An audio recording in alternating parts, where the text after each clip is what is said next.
Hello friends, I am C वर्मानगर। ध्यान से सुनना, जितने भी सीए फाइनल वाले स्टूडेंट है। सर, अपनी एग्जामिशन सीरीज चल रही थी। अपन ने लास्ट क्लास में एग्जामिशन तक कर लिया था। आज अपन टाइम ऑफ सप्लाई कंप्लीट करते हैं। टाइम ऑफ सप्लाई आगे भी बहुत सारे चैप्टर्स बचे हैं। लेट्स स्टार्ट, टाइम वेस्ट नहीं करते सर। चलो देखो, क्वेश्चन क्या बोल रहा है। ये पीडीएफ अगर आपको टेलीग्राम और व्हाट्सएप ग्रुप में मिल जाएगा, टेंशन नहीं लेना। In respect of printing of books, content was supplied by the author. ठीक है। For printing of envelopes, design and logo were supplied by the buyer. Determine the time of supplies for the purpose of payment of tax. ठीक है। KLM Limited, a publishing and a printing house registered in Maharashtra, is engaged in supply of books, letter, cards, envelopes, guides, and reference material. The following information is provided by the company. ठीक है भाई, क्या information provide किए देखो। एक तो printing of books है, एक प्रिंटिंग ऑफ एनवलप्स है। पहले तो आप ये समझो, इससे रिलेटेड एक सर्कुलर है। सर्कुलर ने क्रिस्टल क्लियर किया था, सर प्रिंटिंग ऑफ बुक से रिलेटेड अगर ऑथर ने खुद कंटेंट प्रोवाइड किया है तो इसे हम क्या बोलेंगे सर? इसे हम बोलेंगे सर सप्लाई ऑफ सर्विस।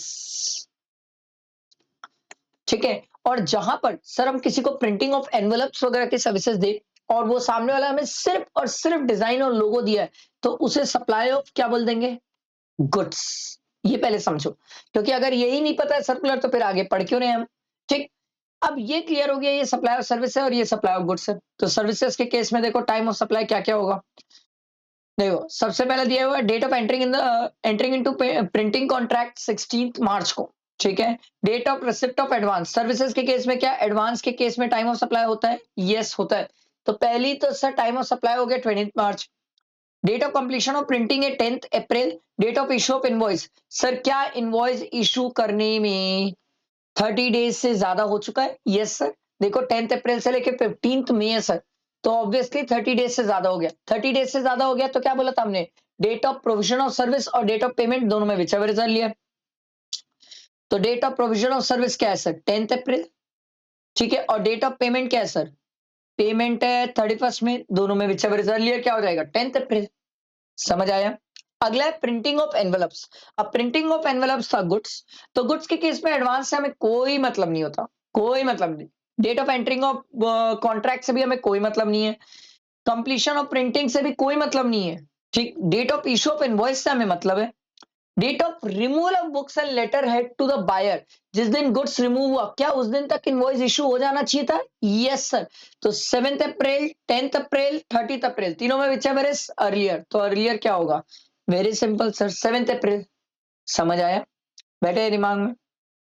ठीक है भाई, आगे ध्यान दो। ठीक है, आगे ध्यान दो। देखो next, Mr. Foster, an unregistered person who is the author and owner of the copyright of a book, Way to Heaven, has entered into an agreement with Sure Publisher on 15/7/2025 for its publication. In the terms of the agreement, the copyright is transferred to the Sure Publisher for a lump sum amount of 5 lakh on 18/7/2025. Sure Publisher issued an invoice on 27/2025 and a payment was made on the same day. Invoice भी इसी दिन issue है, ठीक है, और payment भी उसी दिन हो गया है। Mr. Foster recorded the receipt of payment of the books on receipt of payment in his book on 22 July. ठीक है। And payment was credited in his bank account on 21/7। तो सर ये दोनों डेट में तो विच एवर इज अर्लियर, ये तो कोई बच्चा भी बता देगा सर। तो दोनों डेट में विच एवर इज अर्लियर क्या हो जाएगा? 21। ठीक है। उसके बाद ये आपको बता रहा है sir, determine with reason by way of a brief note on the time of supply assuming that the transaction is liable to GST under reverse charge. तो सर्विसेज का केस, रिवर्स चार्ज का केस, तो याद है sir date of payment और date of payment और services का case है सर। तो सर्विसेज के केस में अगर आपको याद हो तो हम पढ़ के आए थे sir, reverse charge 60 days from the date of invoice. ये भी हम पढ़ के आए थे सर। तो देखो इनवॉइस और पेमेंट सेम डे में हो गया सर।